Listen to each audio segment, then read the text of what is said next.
Good morning, Piss Nation!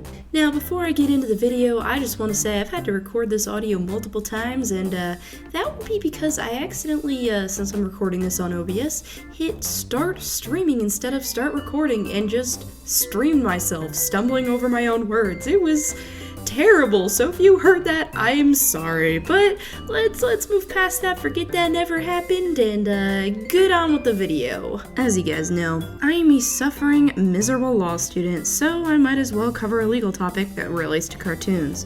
Before I get into it, this case is ongoing and we don't have all the facts yet, so I'm going to refrain from giving my personal opinion on who's in the right and simply explain the situation to you guys, and you can come to your own conclusions. Perhaps when this case is finished, I'll make a second video as a retrospective. Lucky for all of us, some of the legal documents have actually been made public, so I'm going to look through them with you and give you a summary of them.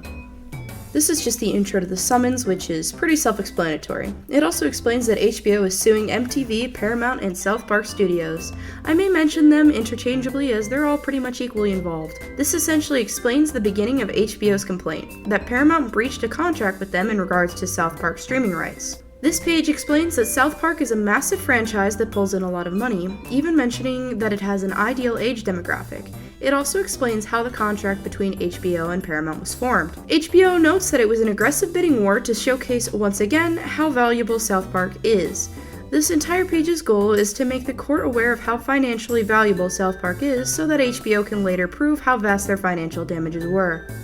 Page 4 is mostly about describing the companies, or parties, involved in this lawsuit, and what HBO is looking to achieve, which is a large sum of monetary damages. This page basically discusses which state the lawsuit is going to take place in, and the reasoning behind it. This page is giving background information about HBO as a company, and Southpark as an entity as well. It's all stuff you guys probably already know since you're cartoon nerds. Page 7 goes into the history of HBO and Paramount's relationship, both prior to the deal and regarding the deal itself. It also states that the contract HBO signed should have given them exclusive streaming rights to Southpark, both all of the old episodes and 30 new episodes over the course of 3 seasons after airing on Comedy Central. This page goes into describing why Southpark is such a valuable asset, including giving HBO access to the most lucrative age demographic, the fact that the bidding war was very intense, the fact that Paramount wanted HBO to pay the same fee for every episode, old and new, despite the old ones being worth vastly less than the new ones, and that HBO was under the impression that that was the offer given to all bidders.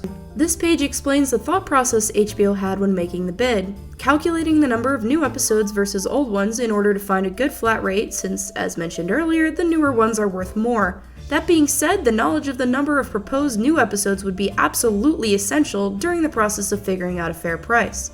This page also states that Paramount confirmed there will be 30 new episodes under the deal.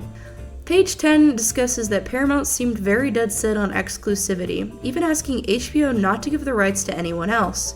Also discussed here was the price paid, $1,687,500 per episode. Then discussed were the dates of the bid acceptance, the length of the licensing, and so on. This page gives details of the agreement and what HBO is entitled to. A License A, which is the old episodes and 30 new ones, short-form episodic content.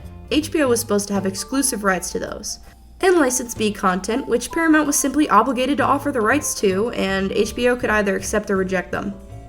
Then it gets into the fact that Paramount did not deliver the first 10 episodes. Paramount's reasoning was that it was due to COVID. However, Paramount released 2 pandemic specials, which Paramount stated were not considered episodes, but were instead licensed content. HBO would prefer 22-minute episodes to 50-minute ones because they can stagger their release and have a more reliable audience watching. Paramount also announces that they're going to be creating their own streaming service. This page starts discussing allegations of a conspiracy between MTV, Paramount, and Southpark Studios to divert Southpark content onto Paramount Plus to help grow the new streaming service. Allegedly, a Paramount Plus executive even admitted that this was their strategy. Remember the whole License A, License B thing from earlier? As mentioned before, HBO is most interested in shorter episodes. Thus, Paramount began only creating long-form Southpark content so they could be the ones to air it and build their service whilst failing to deliver the 30 episodes to HBO. HBO states that Paramount used verbal trickery, naming Southpark content things like movies, films, or events in order for them to fall outside either license category, and thus HBO was not automatically entitled to them. Paramount Plus announces multiple South Park events despite having delivered none of the season 24 episodes to HBO Max. South Park had actually stated that the episodes that would be given to HBO would be set in the future, post-COVID, just like the specials they gave to Paramount. Because they were called events, they weren't obligated to inform HBO and offer the licensing rights like they did with the pandemic specials. Shortly after this announcement, Paramount actually went back on their word and said the pandemic specials were actually episodes 1 and 2 of season 24, but since they were twice as long, they would actually constitute 4 episodes total in regards to the deal. Paramount promised the remaining 6, but before even delivering them, announced more post-COVID South Park content for the Paramount service.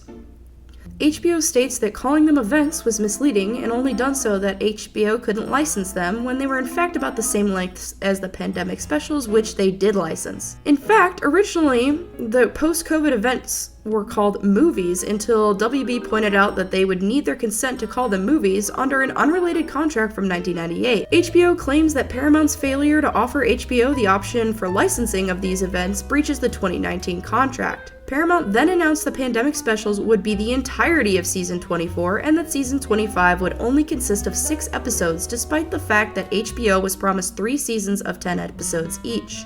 The 2 pandemic specials for season 24 and 6 episodes for season 25 had been delivered when South Park announced season 26 would also only consist of 6 episodes. In addition to this, South Park also announced more of these pandemic special type events for Paramount Plus. This page summarizes the specific ways HBO was damaged by Paramount, the fact that they did not get the number of episodes promised, the fact that they overpaid due to this, the fact that South Park was creating more content for Paramount than HBO, and lastly that Paramount had a significant financial gain for deceiving HBO. This goes into Paramount's earnings and links their earnings. I don't really think you guys care about that, so I'll link them in the description. You can watch them if you so choose to. Another summary page basically saying HBO did nothing wrong and that the contract was breached.